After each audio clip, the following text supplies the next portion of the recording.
Salam əziz izləyicilər, bu dərsimizdə sizlərlə birlikdə şəklin analizi mövzusunu öyrənəcəyik. Mövzunun izahında istifadə olunan suallar daha öncə dövlət qulluğu, magistr, yüksəliş imtahanlarında istifadə edilən sual tiplərinə uyğunlaşdırılıb. Gəlin vaxt itirmədən sual nümunələrimizlə tanış olaq. Demək, ilk sual nümunəmizdə deyir ki, böyük fiqurda neçə x şəkilli fiqur tapmaq olar, nümunəni istənilən istiqamətdə fırlatmaq olar. Burada əsas məqamlardan biri şərtlə bağlıdır. Şərtdə deyilən bir neçə söz var ki, buna diqqət etmək lazımdır. Burada deyir ki, fiqur tapmaq olar. Əvvəla buna diqqət eləyirik. Digər halda nə deyə bilərdi? Deyə bilərdi ki, kəsib götürmək, kəsib çıxartmaq olar. Tamam ayrı cavablar əldə edə bilərik bu şərtə görə, yəni düzgün cavablar. Həmçinin burada qeyd olunub ki, fırlatmaq olar. Nümunəni fırlatmaq olar. Əlbəttə elə bu testdən özündə də görünür ki, nümunə fırladılmalıdır və onun nümunəni böyük fiqurun içərisindən çıxarmaq üçün. Digər nümunələrdə isə şərtə görə dəyişə bilər. Deyə bilər ki, nümunəni fırlatmaq olmaz. Əlbəttə buna görə cavab da dəyişəcək müvafiq olaraq. Həmçinin tapmaq sözünün yerinə, indi biz bundan sonraki nümunədə də görəcəyik, kəsib götürmək, çıxartmaq ola bilər. Nədir bunların fərqi? Misal üçün burada deyir ki, tapırıq, düzdürmü? Baxın, bu nümunədən birini tapırıq burada. Bax, bu şəkildə. Bu bir. Bir digərini də tapırıq. Bax bunu. Hər ikisini də tapdıq. Amma bizə əgər deyilsəydi ki, neçə bu şəkildə, nümunə formasında kəsib götürmək olar və biz bundan bir dəfə istifadə etsəydik bu hissədən. Normalda görürük ki, əgər bir dəfə bu şəkildə tapmışıqsa, bir dəfə bu şəkildə, bu gördüyümüz hissədən artıq biz 2 dəfə istifadə elədik. Və hər ikisini 2 dəfə istifadə eləyərək bu nümunədən ikisini tapdıq. Amma əgər bizə desəydi ki, kəsib götürmək olar, onda əgər biz, bax, bir nümunəni belə kəsib götürmək üçün, kəsib çıxartmaq üçün istifadə eləsək, növbəti dəfə bu hissədən təkrar bax bu fiquru yenə də kəsib götürmək üçün istifadə edə bilməyəcəyik. Yəni, hər hansısa bir hissəsindən bu böyük fiqurun 2 dəfə və yaxud da 3 dəfə istifadə edə bilmərik. Tapmaq deyirsə, istifadə eləmək olar. Kəsib götürmək deyirsə, kəsib çıxartmaq deyirsə və yaxud da buna bənzər hansısa bir formada söz. Yəni, bu dəfə artıq cəmi bir dəfə istifadə etmək olacaq hər bir hissədən. Buna diqqət eləyirik. İndi burada bizə deyir ki, tapmaq olar. Gəlin fiqurumuza baxaq. Bu necə bir fiqurdur? Fiquru analiz eləyəndə görürük ki, 2 təpə nöqtələri bir-birinə birləşik olan, bitişik olan üçbucaqdır. Bu cür fiqurları burada düzəltmək üçün bizə təpə nöqtələri birləşən üçbucaqlar lazımdır. Bax, bu üçbucaqların təpə nöqtələri harda birləşir? Bir bu nöqtədə, bu nöqtədə, bu nöqtədə, bu nöqtədə, bu və bu tutaq ki. Bunların hər birindən neçə dənə belə bir fiquru tapmaq olar? Baxırıq. 1, fərqli rənglərdən istifadə edək. 2, bir də tapırıq. Nəhayət, bax bu, 3. Yəni, hər bir o çəkdiyim bayaqki nöqtələrin hər birində 3 dənə belə fiqur tapmaq olar. Biz neçə dənə nöqtə çəkmişik burada? 6 dənə. 6 vur 3, 18. 18. Bəs bununla bizim işimiz bitdimi? Xeyr. Bir də baxırıq ki, yenə də üçbucaqların təpə nöqtələrinin bitişik olduğu başqa nöqtələr də var. Bax, biri bu nöqtə, biri bu nöqtə, bu nöqtə və bu nöqtə. Bu nöqtələrin də hər birindən artıq 3 yox, cəmi 1 dənə bu nümunəni tapmaq olar. 2, 3 və 4. Demək, nə olacaq cavabımız? 18 üstə gəl 4, 22. B variantı. Keçək digər sual nümunəmizə. Bax, bu sual nümunəsində isə deyir ki, böyük şəkildən ən çoxu neçə, kiçik, 3 kvadratlı, nümunədəki kimi rənglənmiş, burada üstəgəl rəng məsələsi də var, hissəni kəsib götürmək olar. Artıq nə demişdik? Burada, bax, bu böyük fiqurun neçə damalıdır? Deməli, 5 sütun, 5 sətr, 25 damalı. Bu damalardan hər hansısa birindən artıq bir dəfə istifadə elədiksə, deməli ikinci dəfə istifadə etməyəcəyik. Çünki kəsib o hissəni götürürük. Və deyir ki, rəng məsələsi də düzgün olmalıdır. Yəni kəsişən bu 3 bitişik olan bu 3 kvadratın künc hissədəki rəngli olmalıdır. Kəsib götürmək olar. İndi biz bunu elə formada kəsib götürməliyik ki, ən çoxu deyir. Bir də yenə şərtə fikir veririk. Deyir ki, nümunəni istənilən istiqamətdə fırlatmaq olar. Fırlatmaq olar deyirsə, bir ayrı cavab alınır. Fırlatmaq olmaz desəydi, tamam ayrı cavab alınardı. Fırlatmaq olmaz desəydi, misal üçün biz buradan ancaq götürə bilirdik bunu. Başqa bu formada kəsib götürə bilərikmi? Aha, bir də kəsib götürə bilərik bunu. Cavabımız 2 olacaqdır. Əgər fırlatmaq olar deyirsə, gəlin indi bu nümunəni istənilən formada fırladıq. Görək neçə dənə bu hissəni kəsib götürə bilərik. Bax, bunların ikisindən birini eləmək olar da. Ya bunu belə kəsib götürmək olar, ya da ki, belə kəsib götürmək olar. Artıq birindən istifadə eləsək, məncə ikincisin, yəni bax, bu hissədən kəsib keçən digərini alındırmaq mümkün deyil. Yaxşı, biri olsun bu. Bir digər, misal üçün biz bundan istifadə etsək, buna bitişik formada digərindən də istifadə etsək, geriyə qalır nə? Geriyə qalır bir dənə bu. Başqasını da alındırmaq mümkün deyil. Yəni, bax, indi başqa rəngdən istifadə edib göstərirəm. Bu fiqurdan birini çəkmək olar bura, bu formada. İş orasındadır ki, bəs bu şərt ödənmir axı. Yəni, rəng məsələsini də diqqətə alsaq, bu hissə artıq alınmır. Ona görə 4 alındı. İndi bir balaca fərqləndirsək, tutaq ki, deyirəm, yenə də eyni şey alınacaq. Bu olsun 1 hissə, bu olsun 2 hissə, fərq etməz. Bu da belə. 4-dən artıq düşünürəm ki, əldə etmək mümkün olmayacaq. Cavab olsun 4. Keçək bir digər sual nümunəsinə. Bu nümunədə biz görürük ki, müxtəlif fiqurlar var. Onların kəsişdiyi hissələrdə nöqtələrdən də istifadə olunub. Nədir bu nöqtələr? Biz bu nöqtələri əsas analiz etməliyik. Misal üçün, bu gördüyünüz nöqtədə 5 bucaqlı və 3 bucaqlı kəsişir. Variantlar içərisində hansına bu nöqtəni tətbiq edə bilərik? Misal üçün, bax, bura bu nöqtəni A variantına tətbiq etmək olar. Mən elə bir nöqtə qoydum ki, yenə də 5 bucaqlı və 3 bucaqlının hər ikisinin də içərisinə düşdü. Digər fiqurlarınsa yox. Ondan sonra baxaq 5 bucaqlı və 3 bucaqlının içərisinə düşən. Burada tətbiq elədik. 5 bucaqlı və 3 bucaqlının içərisinə düşən, bax burada tətbiq etmək olar əslində bunu. Ondan sonra 5 bucaqlı və 3 bucaqlının içərisinə düşəni burada tətbiq edə bilmirik. Misal üçün, bax 5 bucaqlı və 3 bucaqlının içərisinə düşən hissəyə bura tətbiq etsəm, bu həm də nəyin içərisinə düşəcək? Dairənin içərisinə düşəcək. Bu da bizim şərtimizi pozur. Biz elə bir nöqtə çəkməliyik ki, o nöqtə 5 bucaqlı və 3 bucaqlının içərisinə düşsün, digərlərinin içinə düşməsin misal üçün. Ona görə də D variantında bunu tətbiq edə bilmirik. Misal üçün deyə bilərsiniz ki, gəlin bura tətbiq eləyək.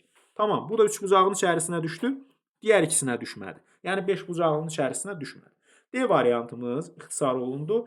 5 bucaqlı və 3 bucaqlının, sadəcə 5 bucaqlının və 3 bucaqlının içərisinə düşən bir nöqtəmizdə qoyulsun bu.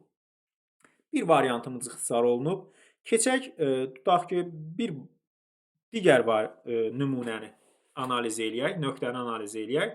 Bu nöqtə isə 5 bucaqlının, 3 bucaqlının və dairənin içərisinə düşüb. Rombun içərisinə isə düşməyib. Həm 5 bucaqlının, həm dairənin, həm 3 bucaqlının içinə düşən nöqtə axtarıram. Həm 5 bucaqlının, həm dairənin, həm 3 bucaqlının. Baxıram ki, burada dairə ilə 3 bucaqlı heç ümumiyyətlə kəsişmir. Ona görə artıq A variantında ixtisar eləyirəm. Ondan sonra baxıram ki, bu biri nümunədə B variantında 5 bucaqlı, dairə və 3 bucaqlı. Görək belə bir şey eləyə bilərik. Bəli, bax. Burada bir nöqtə çəkmək olar B variantına. Həm 5 bucaqlının, həm dairənin, həm 3 bucaqlının içinə düşsün və rombun içərisinə düşməsin. Alındı. İndi bura baxırıq. 5 bucaqlının, dairənin və 3 bucaqlının içinə düşüb rombun içərisinə düşməyən, məncə burada bu xəttin arasına bunu tətbiq etmək olar. Çünki rombu başqa rəngdən istifadə edərək çəkməyə çalışaq. Bu bizim rombumuzdur. Bura biz, yəni bundan kənara gördüyünüz mavi rəngdə bu nöqtəni tətbiq etsək, 5 bucaqlının içərisinə düşdü, 3 bucaqlının və dairənin içərisinə düşdü, rombun içərisinə düşmədi. İndi Y variantına da baxırıq. 5 bucaqlının, rombun, 5 bucaqlının, dairənin və 3 bucaqlının içərisinə düşsün. 5 bucaqlının, dairənin və 3 bucaqlının içərisinə düşsün, rombun içərisinə düşməsin. Y variantında da tətbiq etmək oldu. Ən son bu nöqtəni də analiz eləyək. Romb və dairənin içərisinə düşsün, digərlərinin içərisinə düşməsin. Burada belə bir nöqtə var. Romb və dairənin içərisinə düşür, digərlərinin içərisinə düşmür. C variantında baxsaq, rombla dairənin içərisinə düşüb, digərlərinin içərisinə düşmə ehtimalı burada yoxdur. Çünki bu romb həm də 5 bucaqlının içərisində olduğuna görə onun da içərisinə düşəcək. Y variantında deməli dairə və rombun içərisinə düşən, ya 5 bucaqlının ya da mütləq şəkildə 3 bucaqlının içərisinə düşməlidir. Ona görə də cavab nə olacaq? B variantı. Keçək bir digər nümunəmizə baxaq. Bu nümunəmizdə isə artıq o nöqtələrdən istifadə olunmayıb. Əslində o bizim üçün bir ipucu idi. İndi isə biz özümüz bütün nüansları analiz etməliyik. Misal üçün, mən bilirəm ki, mənim rombum həm 3 bucaqla, həm dairə ilə, həm 5 bucaqlı ilə kəsişməlidir. Ən sadə formada baxsaq. Rombum 5 bucaqlı ilə, dairə ilə, 3 bucaqlı ilə kəsişsin. Bu A variantında var. Bu B variantında yoxdur. Bu baxıram ki, C variantında da var. Bu D variantında yoxdur. Və bu romb Y variantında da 3 bucaqla kəsişmədiyinə görə Y variantında da yoxdur. Misal üçün, başqa bir nüansı analiz edirik. Bizim 5 bucaqlımız kəsişməlidir dairə ilə. A variantında kəsişmir. 5 bucaqlı dairə ilə kəsişir burada. Digər nüansları artıq analiz etmirəm. Yəni, biz artıq iki xüsusiyyəti analiz edib cavab tapa bildiksə, digər məsələləri analiz etməyimizə ehtiyac qalmır. Düzgün cavab kimi C variantını götürə bilərik. Bu nümunədə isə gördüyümüz kimi xətlər var və burada tam mərkəzdə qara rəngdə dairə var. Bu dairə əslində yenə də bizim üçün bizim bu nümunələri üst-üstə toplamağımız üçün bizə kömək eləyir. Yəni, qara nöqtələri, dairələri üst-üstə gətirib qoyanda, bunları bir çərçivə olaraq düşünün. İki çərçivəni gətirib üst-üstə qoyanda, yuxarı proyeksiyadan baxanda necə bir görünüş alınır? Bunu görmək üçün elə misal üçün sol tərəfdəkini gətirib sağ tərəfdəkinin üstünə yerləşdirirəm və nəzərə alıram ki, qara dairələr üst-üstə düşməlidir. Bilirsiniz, o parçalar ki, hər ikisində var, tutaq ki, bax, burada da var, burada da var. Bunu gətirib üst-üstə qoyanda, misal üçün, digər bəzi test nümunələrində ola bilər ki, misal üçün, eyni olan xətlər ixtisar olunurdu və yaxud da 3 dənə yan-yana fiqur verirdi, eyni olanlar ixtisar olunurdu, hər üçündə olan ixtisar olunurdu və yaxud da ikisində olub birində olmayan ixtisar olunurdu və yaxud da əksinə seçilirdi. Bu nümunədə konkret toplama əməlindən danışır. Onda bu çərçivələri, bunları bir çərçivə olaraq fikirləşək, gətirib üst-üstə qoyuruq. Və yuxarı proyeksiyadan baxanda hər ikisində olan necə görünəcək? Bir-birinin tam üstünə düşdüyünə görə elə bir dənə görünəcək. Yəni, bunları artıq toplamağa ehtiyac yoxdur. Biz bir-birində əksik olan hissələri gəlin tamamlayaq. Misal üçün, bax, bu hissə burada yoxdur. Gətirib bu çərçivələri üst-üstə qoyanda bu gəlib düşür bura. Sonra baxıram, bu hissə tam axıra kimi burada yoxdur. Bunu da gətirib çəkirəm bura. Ondan sonra baxıram ki, bu hissə burada yoxdur. Bunu gətirib çəkirəm bura. Düz olmasına diqqət eləyək. Baxıram ki, bax, bu hissə yoxdur. Bunu gətirib bura çəkirəm. Daha sonra, bax, bu hissəmizdə burada yoxdur. Bunu da çəkirəm. Davam eləyirik. Bu hissəmizdə burada yoxdur. Və bu yarım dairənin bir hissəsi onsuz da burada gördüyümüz kimi var. Yerdə qalan hissəsini gətirib bura tətbiq eləyirik, bax. Bu hissəsini də tətbiq eləyirik bura.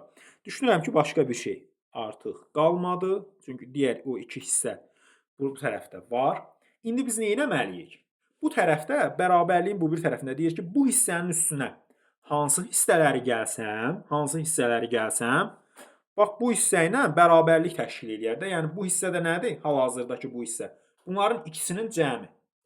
Gəlin onda əksik parçaları yenə də bunun üzərində tamamlamağa çalışaq. Hansı hissələr yoxdur? Misal üçün yoxdur. Bax bu hissə. Çəkirəm bura. Ondan sonra bax yoxdur bu hissə. Çəkirəm bura. Həmçinin aşağıda variantların da içərisində analiz edirəm. Bax bu hissə mütləq olmalıdır ki, tamamlanıb buna bərabər olsun. D variantında yoxdur. D variantını ixtisar eləyirəm, gedir. Ondan sonra baxıram. Bax bu dairənin bu hissəsi neynəməlidir? Tamamlanmaq üçün olmalıdır. Bu variantların hamısında var. Həmçinin bax bu hissə olmalıdır ki, bu da tamamlanıb bir-birinə bərabər olsun. Baxıram ki, bu hissə hansında yoxdur? B variantında. B variantında ixtisar eləyirəm. Ondan sonra baxırıq ki, bax bu gördüyümüz hissə mütləq olmalıdır. Bu da B variantında yox idi. Onu ixtisar elədik, getdi. Ondan sonra hansı hissələrin olmadığına baxaq. Baxıram ki, bu hissə yoxdur. Bunlar hər birində var. Variantların bizim cəmi 3 variantımız qalıb. Gəlin onda variantların üzərindən baxaq. Bax, bu hissə olmalıdır burada. Bunu tamamlamaq üçün. Onda baxıram ki, mənim A variantını ixtisar eləyirəm. Yerdə qalan iki variant arasında fərqli olan nədir? Gəl onlara baxaq. Bir baxıram ki, bax, bu hissə var. Bu hissəyə əslində ehtiyac yoxdur axı. Bu bir. İkincisi, burada bu hissə də var. Biz görürük ki, bu hissə yerli dibli. Heç birində yoxdur axı. Bu hissəni hardan gətirib qoyaq bura? Axı toplasaq belə bir hissəsi olan fiquru bununla. Onda bu dəfə burada əksi alınacaq axı bu hissə. Ona görə C variantı da gedir. Həm buna görə, həm də bax buna görə. Qalır bir dənə nə? Y variantı. Davam eləyək. Daha bir nümunə bu cür test tiplərinə aid. Burada görürük ki, artıq bizə ipucu verən, yəni o qara dairədən belə istifadə olunmayıb. Nəyə görə? Çünki bu düzbucaqlı şəklindədir əslində. Bunu çərçivə olaraq düşünmək daha rahatdır. Gəlin yenə də misal üçün sol tərəfi gətirib sağ tərəfin üstündə tamamlayaq. Əksik hissələri hansılardır? Bax bunun yarısı var. Yarısı var deyə bu hissəni təkrar bura köçürtməyin mənası yoxdur. Biz bax bu əksik hissəni köçürdürük. Bax bura gətirdik. Sonra bu hissə də yoxdur burada tamamlamaq üçün. Bunu da gətirib qoyduq bura. Ondan sonra baxıram ki, bu hissə yoxdur. Bunu gətirib bura yerləşdiririk. Daha sonra bu hissə yoxdur. Bax buradan görürük. Bu hissə yoxdur. Tamamlayırıq. Bu hissə yoxdur. Bunu da tamamlayırıq. Demək olar ki, elə bütün parçaları köçürəcəyik. Bu hissə yoxdur. Bunu gətirib tamamlayırıq. Geriyə qalan bax bu hissə ki var, buna ehtiyac yoxdur. Bu onsuz da orada var. İndi gəlin başlayaq görək. Bu biri tərəfdə bax bu fiquru əldə etmək üçün bunu nə ilə toplamaq lazımdır? Nəyin üstünə gəlmək lazımdır ki, belə bir şey alınsın? Görürəm ki, burada da elə bu hissə əksikdir. Qələmin rəngini dəyişim. Bax bu hissə burada da əksikdir. Deməli, verilən nümunənin içində bu olmalıdır. B variantında yoxdur. Nəzərə alsaq ki, bu xətt mərkəzdəki xəttdir. Yəni elə görünür. Onda B variantı getdi. Sonra davam eləyirik. Davam eləsək görərik ki, bax misal üçün bu xəttdə yoxdur. Yəni mütləq olmalıdır. Onda mən baxıram ki, buradan bura çəkilən bu xətt C variantında yoxdur. C variantı da ixtisar olunur, gedir. Ondan sonra baxırıq ki, burada bu hissə olmalıdır ki, bu hissənin olmadığı buradan görünür. Bax, bu hissə yoxdur burada. D variantı ixtisar olunur. Geriyə qalan variantlar arasında bir dənə fərqli cəhət var. Baxıram ki, bax, bu hissədən söhbət gedir. Bu hissə axı burada mütləq olmalıdır tamamlanmaq üçün. Ona görə Y variantı da ixtisar olunur, qalır A variantı. Keçək bir digər sual nümunəmizə. Bu nümunəmiz də həmçinin həm magistr imtahanında, həm dövlət qulluğu, həm yüksəliş imtahanlarında müxtəlif formalarda qarşımıza çıxır. Gəlin indi baxaq. Deyir, burada bağlar vasitəsilə birləşən halqalar bağları qırmadan yerlərini dəyişir. Sual işarəsinin yerinə uyğun olan variantı tapın. Gəlin bunu təsəvvür etməyə çalışaq ilk növbədə. Bir misal gətirim sizin üçün bununla bağlı. Fərz eləyin ki, bax bu sol tərəfdə verilən nümunə, bu gördüyümüz dairələr, bunlar bir dəmir halqalardır. Onlar yerə sərilib bir-biri ilə, görünən bax bu formada məsafələrlə və onları bir-birinə bağlayan iplər, kəndirlər var. Yəni, misal üçün, bu halqa iki kəndirlə digər halqalara bağlanılıb. Misal üçün, bu halqa 4 kəndirdən istifadə edərək digər halqalara bağlanılıb. Və bunların içərisinə, ortasına bu dəmir halqaları qoyduğumuz yerə rəqəmlər yazılıb indi burada. 1, 2, 3, 4, 5, 6, 7, 8. Siz gəlirsiniz, bu dəmir halqaları ipləri ilə birlikdə yerdən yığışdırırsınız, yerdən götürürsünüz, əlinizə toplayırsınız. Sonra bunları təkrar yerə atırsınız. Əlbəttə ki, təkrar bunu yerə atanda eyni bu şəkildə gəlib düşməyəcəkdir ki. Bu dəfə bu şəkildə gəlib düşür yerə. Qarışıq formada. Yəni, birinci şəkildə sol tərəfdəki formada düşmür. Bu formada gəlib düşür. Siz indi bunun xüsusiyyətlərini xatırlayırsınız və bu xüsusiyyətlərə görə tapmağa çalışırsınız ki, misal üçün, hal-hazırda içərisinə I yazılan, S yazılan və N yazılan halqalar neçə nömrəli? Yəni, içərisinə hansı rəqəmlər yazılan halqalar idi? Bu xüsusiyyətlər hansı xüsusiyyətlərdir? Siz bu ipləri topalayıb, halqaları toplayıb əlinizə yığanda o bağlar qopmur. O bağlar qırılmır. Yəni, olduğu kimi qalır. Təkrar onu yerə atanda da eyni bağlar onun üzərində qalır. Sadəcə yerləri qarışır. Bu yerlər qarışsa da, siz bu halqaların hər birinin xüsusiyyətinə görə müəyyən eləyə bilərsiniz ki, hansı hərf hansı nömrəli halqaya aiddir. İndi gəlin baxaq da, misal üçün, gəlin baxaq, neçə halqada 2 ipdən istifadə olunub digər halqalara birləşmək üçün. 1, 2 halqamızda 2 ipdən istifadə olunub. Tutaq ki, bunu bir kənardan yazaq. 2 dənə 2 halqalı. Mən buna 2 çıxış yazacağam. 2 çıxışlı, yəni 2 əlaqəsi olan, çıxışı olan halqa var. 2 dənə. Sonra baxıram, neçə dənə bəs? 3 çıxışlı, yəni 3 iplə digərlərinə bağlı olan dəmir halqalarımız var. 1, 2, 3, 4. Yazıram, 4 dənə 3 çıxışlı. Və nəhayət baxıram, 1 dənə 2 dənə də nə var? 4 çıxışlı halqamız var. Bu xüsusiyyətlər bizə indi lazım olacaq, digərlərində yeri müəyyən etməyə. Gəlin indi bir şeyə baxaq. Bizim 2 dənə 2 çıxışlı halqamız var.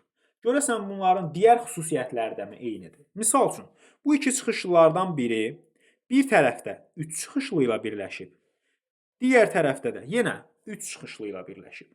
Amma bu 2 nömrəli halqa isə bir tərəfdə 4 çıxışlı ilə birləşib, bir tərəfdə 3 çıxışlı ilə birləşib. Təkcə bu xüsusiyyət bəs eləyir ki, mən burada müəyyən eləyim ki, hansı 2 çıxışlı hansıdır. Yəni, yenə də bu biri tərəfdə də onsuz da 2 dənə 2 çıxışlımız var. Biri bax bu S-dir, biri də nə olacaq? Biri də bax bu olacaq. Bunlardan hansı 1-dir, hansı 2-dir onu müəyyən eləyirəm. Baxıram ki, S bir tərəfdə 3 çıxışlıya, digər tərəfdə yenə də 3 çıxışlıya birləşir.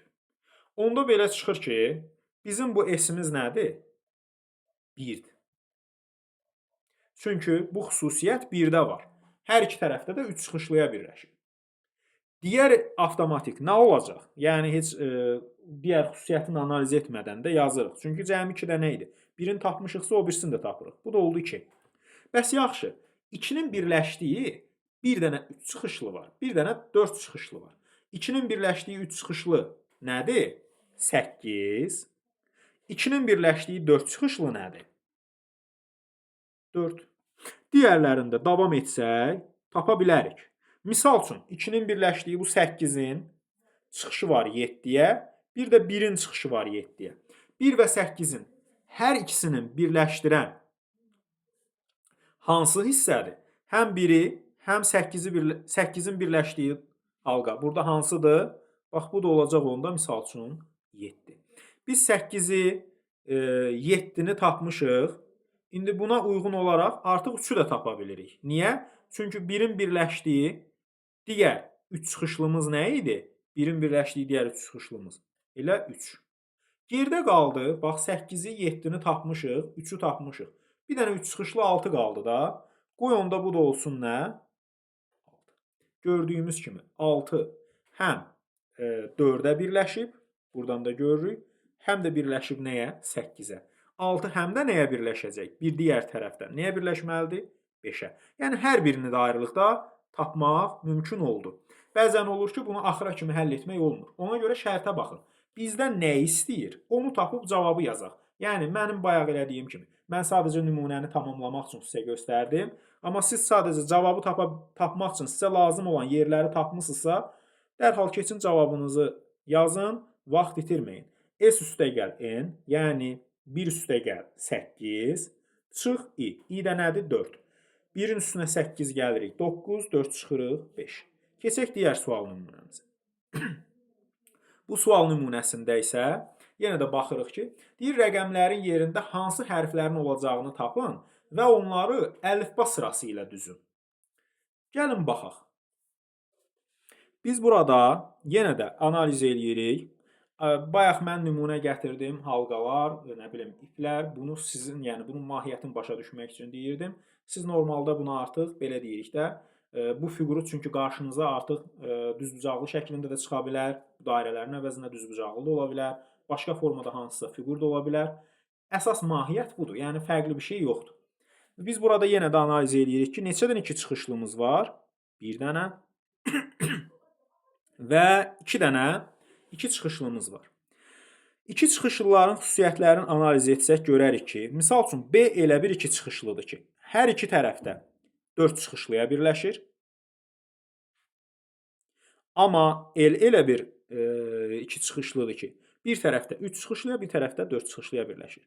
Bu o deməkdir ki, biz buradan B-ni də, L-i də rahatlıqla tapa bilərik. Misal üçün, bu elə bir 2 çıxışlıdır ki, hər iki tərəfdə 4 çıxışlıya birləşir. Deməli, elə B-miz budur. Digəri də onda nə olacaq elə o dəqiqə? L olacaq. Bunu tapdıq. Həm B-nin, həm L-in birləşdiyi yer nədir? D-dir. Ondan sonra baxırıq ki, bizim digər, L-in birləşdiyi 3 çıxışlı nə olacaq? 2 nədir? Y. Bunu da tapdıq. Ondan sonra B-nin birləşdiyi digər çıxış nə olacaq? A olacaq. Birini tapmışıqsa, digərini də tapırıq. Ondan sonra baxırıq. Biz D-ni ki tapmışıq. D-nin B-yə çıxışını bilirik, B-ni tapmışıq. D-nin Y-yə çıxışını bilirik, Y-ni tapmışıq. L-ə çıxışını bilirik, L-i tapmışıq. Digər nə qalıb bu D-nin? C-yə çıxışı qalıb da, yəni 4-cü çıxış C-yə çıxışı qalıb. Onda C nə olacaq? Bax, bizim bu 4-ümüz olacaq. Yaxşı. Ondan sonra nəyi tapırıq? Biz bayaq analiz eləyəndə, misal üçün dedik ki, neçə dənə 3 çıxışlımız var burada? Onu bir-bir mən yazmadım. Əslində siz bayaq birincidə yazdığımız kimi yaza bilərdiniz. Yazardıq ki, 2 dənə 2 çıxışlı var. Neçə dənə 3 çıxışlı var? 1, 2 dənə. Biz bu birin tapmışıq da, Y-ni tapmışıq. Digəri avtomatik nə olacaq? 3 çıxışlımız. N olacaq. Bunu da götürüb yazdıq. N. Daha sonra nə yazırıq? Burada geriyə qalıb onsuz da cəmi bir dənə hissəmiz, o da elə F-dir. İndi bizdən nə istəyir? Deyir, rəqəmlərin yerində hansı hərflərin olacağını tapın və onları əlifba sırası ilə düzün. Əgər əlifba sırası ilə düzsək, birinci nə gəlməlidir? A. Yəni, A-mız 5-dir. A-dan sonra nə gəlir? B. B-nin heç bir rəqəmlə ifadə olunmayıb. B-dən sonra nə gəlir? C. C nədir? 4. Yəni 5-dən sonra 4 gəlməlidir. Ondan sonra nə gəlir? C-dən sonra gəlir D. O nədir? 1, 5, 4, 1. D-dən sonra Y gəlir. Düzdür? Əlifba sırası ilə A, B, C, D, Y, F. Yəni bu şəkildə davam eləsək. Bundan sonra Y gəlməlidir. O da 2-dir. 5, 4, 1, 2. Bu cavabların içərisində neçəsində var? C variantında. Ondan sonra görək doğrudan da mı? F gəlir, Y, F, bəli, 3. Ondan sonra da nə gəlməlidir? 6. Cavabımızı müəyyən etdik. Bir digər sual nümunəsinə baxaq. Deyir, birinci şəkildəki 10 fiqurun daxilindəki hərfləri ikinci şəkildə düşdükləri xanalara yazılmış ədədlərin artma sırası ilə düzün. Sonra isə aşağıdakı 4 hərfi kodlaşdıran rəqəmlərin alınmış sıraya müvafiq düzün. I-ni 1 ilə kodlaşdırıb, N-i 2 ilə, S-i 3 ilə, B-ni 4 ilə. İndi gəlin baxaq, görək nə edə bilərik. Burada baxırıq ki, əksəriyyəti 2 çıxışlıdır. 3 çıxışlı 2 dənədir. Mən indi onların hamısını bir-bir yazmıram, amma siz xüsusiyyəti bildiniz, götürüb bir-bir yazacaqsınız. 2 dənə də 4 çıxışlımız var. Yaxşı. Biz indi, misal üçün, 4 çıxışların xüsusiyyətinə baxıram mən. Hər ikisi A-la kəsişir. Bu, bunların ortaq cəhətidir. Buna əsasən biz hansı-hansıdır müəyyən edə bilmərik. Hər ikisi digər tərəfdə bir dənə digər 3 çıxışlı ilə kəsişir və hər ikisi bir-biri ilə kəsişir. Hər ikisi də digər tərəfdə başqa bir 2 çıxışlı ilə kəsişir. Əslində demək olar ki, bütün xüsusiyyətlər ortaqdır. Gəlin hətta istəyirsiniz 3 çıxışlıya da baxaq. Baxın, misal üçün 3 çıxışların hər ikisi əvvəla bir-biri ilə kəsişir.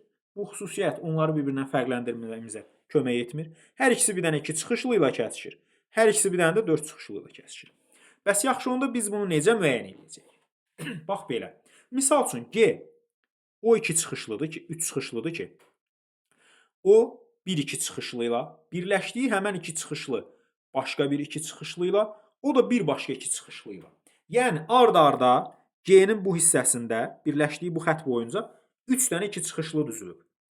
Amma bu biri hissəsində N-də isə onun birləşdiyi, hər ikisi bir dənə 2 çıxışlıya birləşib də, amma N-in birləşdiyi 2 çıxışlı, o da başqa bir 2 çıxışlıya birləşir, ondan sonra 3 çıxışlı gəlir. Burada ardıcıl neçə dənə 2 çıxışlı var? 2 dənə. Gəlin indi bu 3 çıxışlılardan hər hansısa birini götürək. Bu 3 çıxışlılardan hər hansısa birini götürək. Bax, biri budur. Gəl indi baxaq. Bunun birləşdiyi 2 çıxışlı hansıdır? Bax bu. Bu 2 çıxışlı da birləşir başqa bir 2 çıxışlıya. O da birləşir başqa bir 2 çıxışlıya. O da birləşir 4 çıxışlıya. Bu hansıdır? Baxın, bu G-dir. Nəyə görə? Baxın. G birləşib 3 çıxışlı Z-də, Z birləşib P-yə, P birləşib K-ya, K da birləşib nəyə? L-ə. Onun da oldu nə? L. Digər tərəfdən başqa bir 3 çıxışlımız. Hanı o bir 3 çıxışlımız? Bax burada. Bunun birləşdiyi 2 çıxışlıya baxaq. Bunun birləşdiyi 2 çıxışlıya baxsaq. Bu da oldu N. N neynir? N birləşir I-yə, I birləşir V-yə, V də birləşir nəyə? S-ə. Hər birini tapdıq. Digər tərəfdən həm S-in, həm L-in birləşdiyi, bu da nə idi? 9 da nədir? A-dır. İndi təkrar baxaq, görək bizdən nə istəyir? İkinci şəkildə düşdükləri xanalara yazılmış ədədlərin artma sırası ilə düzün. Artma sırası ilə düzək.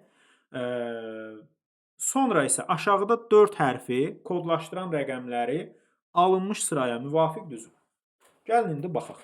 Biz ədədlərin artma sırası ilə düzsək, 1 nə gəlir onda? K. Bax, elə bunun üzərində yazıram. 1 gəlir K. K-dan sonra gəlir P. P-dən sonra gəlir 3. Z. Z-dən sonra gəlir G. G-dən sonra gəlir N. N-dən sonra gələcək I. I-dən sonra gələcək V.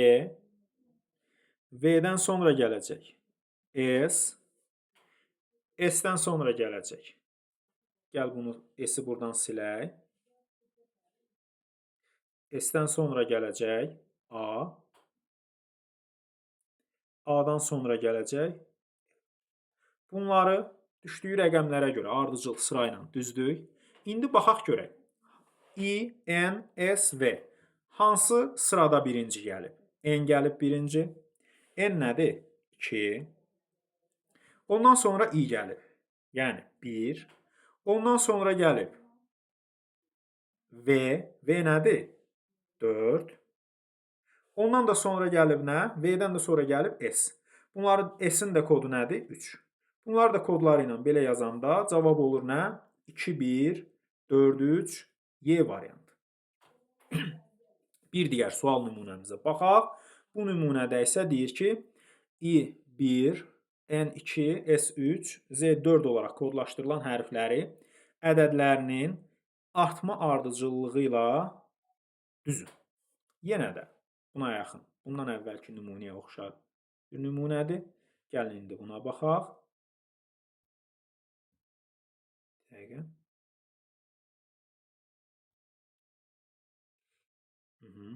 Gəlin indi baxaq. Deməli, burada da şərtlərə baxırıq. Neçə dənə? 2 çıxışlımız varmı? Var. M-dir. Ondan başqa 2 çıxışlı var? Yox. Bu o deməkdir ki, onu tapmaq daha asandır. Çünki cəmi bir dənə 2 çıxışlı var. M-i götürdük, yazdıq bura. Bəs yaxşı, neçə dənə? 3 çıxışlımız var.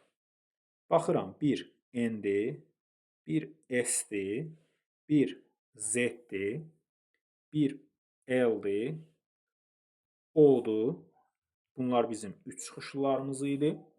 Hər birini yazdıq. Deməli, 5 dənə. Yox, bir də var. 6 dənə. Və geriyə qaldı. Neçə dənə 4 çıxışlımız var? 3 dənə də 4 çıxışlımız var. Onda bəlkə də biz bu 4 çıxışlıları analiz etsək daha yaxşı olar. Və yaxud da ki, M-dən yola çıxsaq, M bir F-lə birləşir. Bir də O-la birləşir. M-in birləşdiyi bir dənə 4 çıxışlı var. Bir dənə 3 çıxışlı var. M-in birləşdiyi 3 çıxışlı bu 7 olacaq O.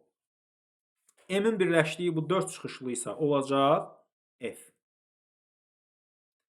Həmçinin buradan yola çıxsaq, F-in birləşdiyi 3 çıxışlı, 3 çıxışlı, F-in birləşdiyi deməli bir dənə 2 çıxışlı var, bir dənə 2 dənə 3 çıxışlı var, bir dənə 4 çıxışlı.